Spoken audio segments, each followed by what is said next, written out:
If you think the only difference between Carnival and Royal Caribbean is the price tag, you're about to make a $4,000 mistake.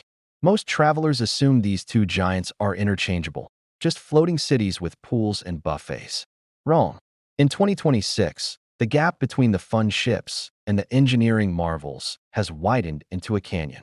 One line just overhauled its loyalty program, leaving longtime cruisers furious, while the other just opened a private island that rivals Disney World.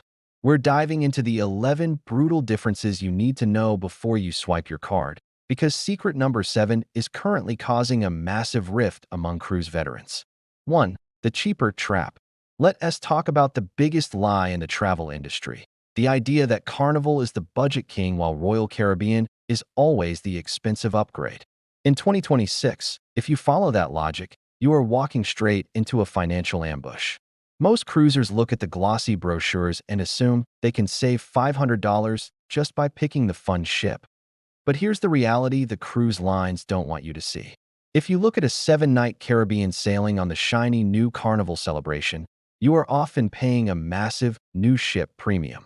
I recently tracked a week-long sailing where Carnival was priced at $1,200 per person. Meanwhile, on the exact same dates and the same route, Voyager of the Seas, a classic Royal Caribbean ship, was sitting at just $850. Most passengers think they are getting a deal with Carnival, but they are actually paying 30% more for a ship that is significantly more crowded.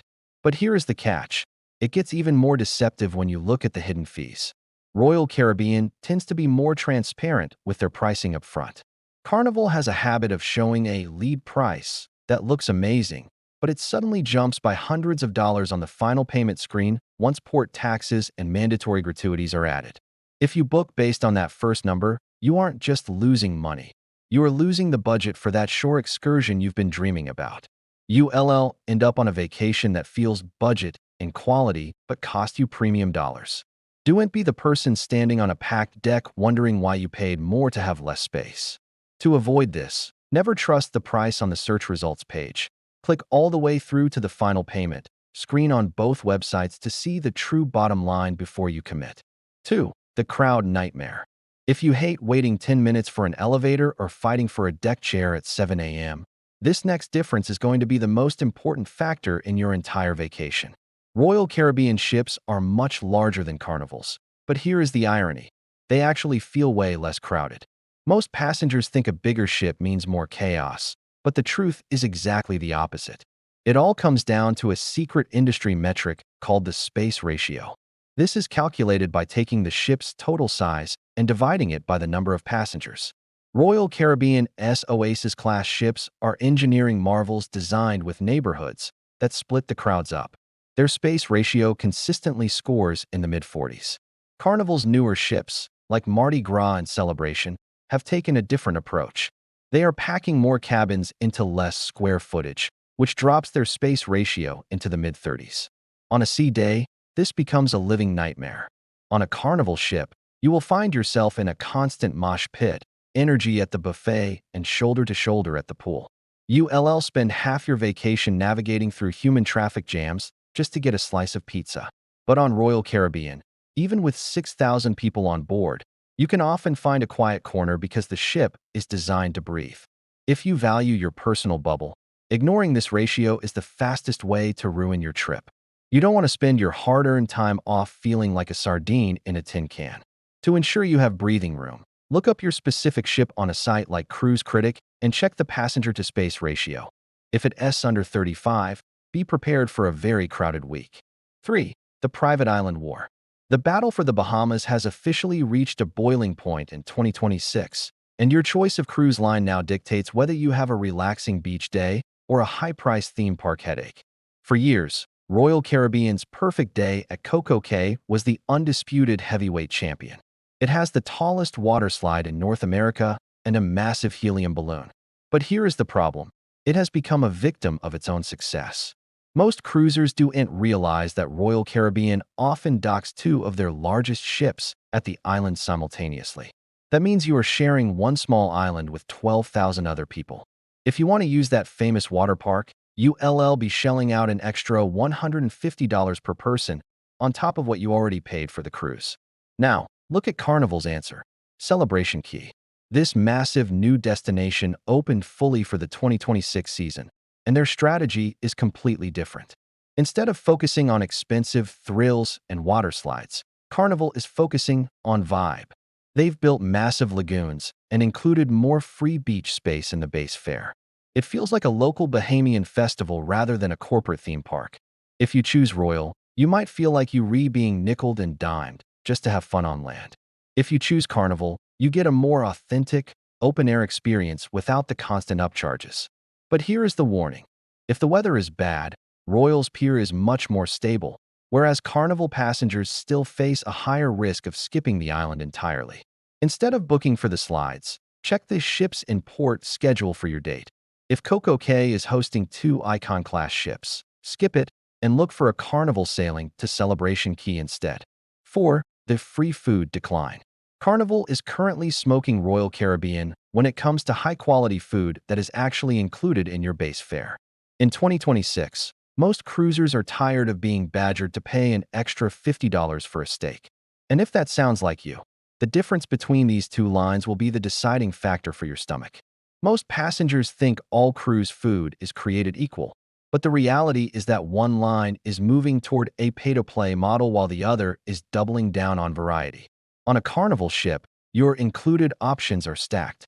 We're talking about Guy's Burger Joint, which many travelers consider the best burger at sea, Blue Iguana Cantina for fresh tacos, and Shack's Big Chicken. Even their specialty-style venues like Chibang or Guy's Pig and Anchor are often free for lunch. You can go an entire week on a Carnival ship without spending a single dime on extra food and feel like you've eaten at a 5-star resort. Now, look at Royal Caribbean. Outside of the main dining room and the Windjammer buffet, your free options are shockingly limited. You get Sorrento's pizza, which is fine, but basic, and maybe a sandwich at the Café Promenade. If you want a high-quality burger or a fresh taco on an Oasis-class ship, Royal will usually point you toward Playmakers or El Loco Fresh, which often carry a surcharge or have much more limited menus. The consequence is simple. On Royal, you will likely find yourself spending an extra $300 to $500 per couple on specialty dining just to avoid the repetitive nature of the buffet. If you aren't prepared for that hidden dining bill, your vacation budget is going to evaporate by day 3. If you're a foodie who wants the most value for your dollar. 5. The drink package math. One of these lines has a strict limit that will cut you off entirely, while the other is a free-for-all, but it comes at a massive premium. Most cruisers assume a drink package means all I can drink, but in 2026, the fine print has become a minefield. On Carnival, the Cheers package has a hard limit of 15 alcoholic drinks per 24-hour period. I've seen this play out at the bar around 10 p.m. Once you hit drink number 15, your card is effectively frozen. You can't even buy another drink with your own cash. Now, compare that to Royal Caribbean. Royal has no hard limit, but they've implemented dynamic pricing that is absolutely predatory. Depending on your ship and sailing date, that deluxe beverage package can soar to $105 per person per day. Most passengers think they are getting a better deal with an unlimited package on Royal, but unless you are drinking 10 cocktails every single day, you are actually subsidizing the heavy drinkers on the ship. On the flip side, if you are a heavy hitter who wants to celebrate a birthday or a bachelor party, Carnival's 15-drink cap will feel like a leash that ruins your night. If you choose the wrong line, you're either going to be cut off early or overpay by hundreds of dollars for drinks you never finished. To save your wallet, never buy the drink package at full price on Royal Caribbean. Watch the app for the buy one get one 50% off deal, which is the only way the math actually works in your favor. 6. Dynamic pricing nightmares. Royal Caribbean has officially adopted an Uber-style surge pricing model for almost every onboard amenity in 2026. This is the hidden difference that drives loyal cruisers absolutely insane. Most passengers think the price they see on day 1 is the price they'll pay, but Royal's AI-driven pricing engines are constantly watching you. I recently tracked a private cabana at Perfect Day at CocoCay. On a Tuesday morning, it was priced at $800. By Thursday afternoon, after a few hundred people had clicked the link, the price surged to $2,500 for the exact same cabana. Carnival generally avoids this. They stick to fixed-rate pricing for their excursions, Wi-Fi, and specialty dining. This means that if you are a planner, Carnival allows you to budget your trip with total certainty. On Royal, you can accurately plan the real cost of your vacation until you've already put down your deposit and gained access to the cruise planner. If you wait until you're on the ship to book your extras, you are going to pay the last-minute premium, which can be double the pre-cruise price. This creates a high-stress environment where you feel like you're constantly missing out on a deal. If you book with Royal Caribbean, your first priority must be to book your excursions and dining the exact minute you finish your ship booking, because the prices will never be lower than they are right now. 7. Thrills versus Broadway. Let's talk about showtime, because the gap between these two lines in 2026 is wider than it's ever been. Royal Caribbean builds stages, Carnival builds parties. Most travelers assume every cruise show is just a medley of 80s hits, but the reality will shock you. Royal Caribbean invests hundreds of millions into high-concept entertainment. We're talking about the Aqua Theater, where Olympic divers plummet from 60-foot platforms into a moving pool, and full-scale Broadway productions like Grease or Back to the Future. On the other hand, Carnival focuses on interactive and low-barrier fun. Their biggest hits are Family Feud Live, the Punchliner Comedy Club, and high-energy deck parties led by a high-octane cruise director. If you want a Vegas-style spectacle that leaves you speechless, Carnival's productions are going to feel like a high school talent show in comparison. But here is the catch. Royal shows are so popular that you have to reserve them months in advance. If you don't, you'll spend your vacation standing in the standby line, praying for a seat while the party happens without you. Carnival's entertainment is much more drop-in, making it better for people who hate schedules. To avoid missing the best shows at sea, if you choose Royal, you must set an alarm for 30 days before you're sailing to reserve your theater seats the moment the window opens. 8. The Loyalty Trap, 2026 status shifts. One cruise line just made a move that makes their loyalty status 10 times more valuable than the other, and it is a total game changer for 2026. Most cruisers stay loyal to one line because they want the free laundry or a shaker bottle. But you need to look at the bigger picture. Royal Caribbean recently introduced Loyalty Crossover. This means your status on Royal now officially counts toward perks on their sister lines, Celebrity Cruises and Silversea. If you reach Diamond status on a Royal Caribbean ship, you can walk onto a luxury Silversea vessel and get high-tier benefits immediately. Carnival's VGFP program is a dead end. Your status there gets you absolutely nothing on their premium sister lines like Princess or Holland America. If you plan on cruising twice a year for the next decade, staying loyal to Carnival is effectively throwing away future luxury. You're building status in a silo that doesn't grow with you. On Royal, you are building a travel portfolio that can eventually take you to the most expensive suites in the world for a fraction of the cost. Don't get blinded by a free cocktail party on your third Carnival cruise. To maximize your long-term travel value, focus your loyalty points on the Royal Caribbean ecosystem, where the rewards actually scale as you move up in the world. 9. Drive to port convenience. This next difference is a hidden money saver that most passengers completely overlook until they see the price of airfare. Carnival owns the neighborhood ports, while Royal Caribbean has retreated to the mega hubs. Carnival sails from places like Mobile, Alabama, Jacksonville, Florida, Norfolk, Virginia, and even Baltimore. These are drive-to ports for millions of Americans. Royal Caribbean, meanwhile, has pulled most of its fleet into the massive hubs like Port Miami and Port Canaveral to accommodate their Icon and Oasis-class ships. Most passengers think they need to fly to Florida to have a real cruise, but they are often ignoring a ship that is only 3 hours away from their front door. If you live in the Southeast or the Mid-Atlantic, you can save $800 to $1,000 in airfare and hotels just by driving to a Carnival port. That effectively makes the cruise half price before you even step on board. If you spend that saved money on a balcony upgrade or shore excursions, you're going to have a much better vacation than the person who spent their entire budget on a Spirit Airlines flight to Miami.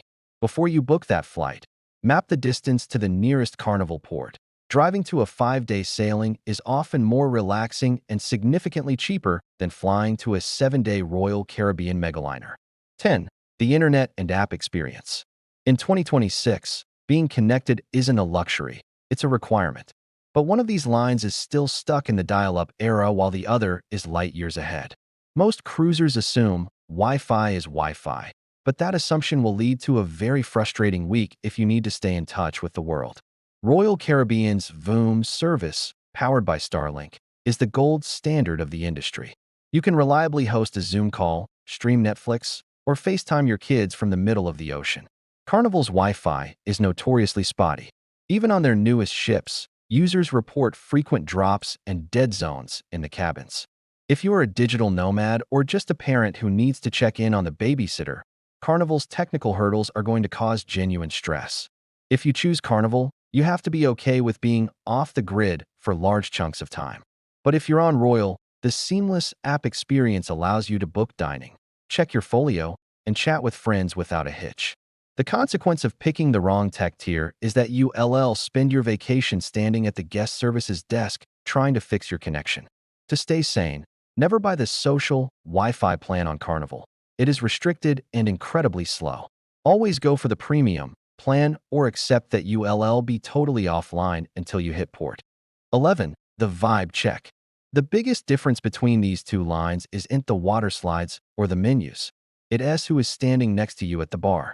In 2026, the vibe of these two lines has moved in opposite directions. Most travelers assume a cruise is a cruise, but the demographics tell a different story. Carnival is the fun ship for a reason. It is high energy, louder, and skews significantly younger. You should expect bachelorette parties, loud family reunions, and a lot of 2 a.m. energy at the pizza station. Royal Caribbean has moved toward the floating resort model.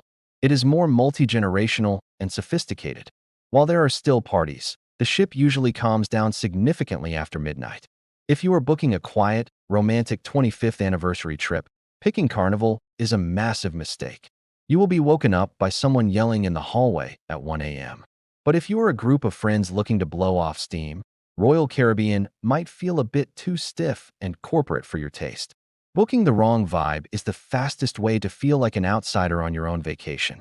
To get the experience you actually want, remember this rule of thumb.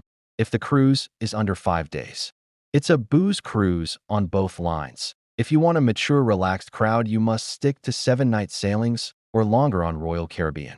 There you have it, the 11 brutal differences that define the cruise world in 2026.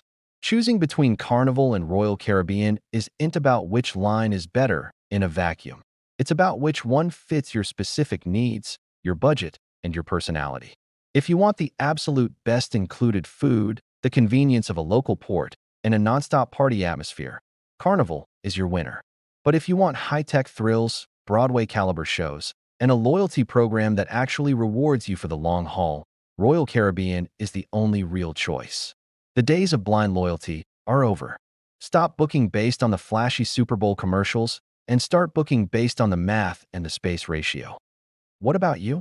Are you Team Carnival or Team Royal for your 2026 vacation? Or has another line like MSC or Virgin captured your attention? Drop your ship name in the comments below. I read every single one. If this guide helped you save some money or avoid a crowded nightmare, give that like button a tap and subscribe to stay ahead of the cruise lines.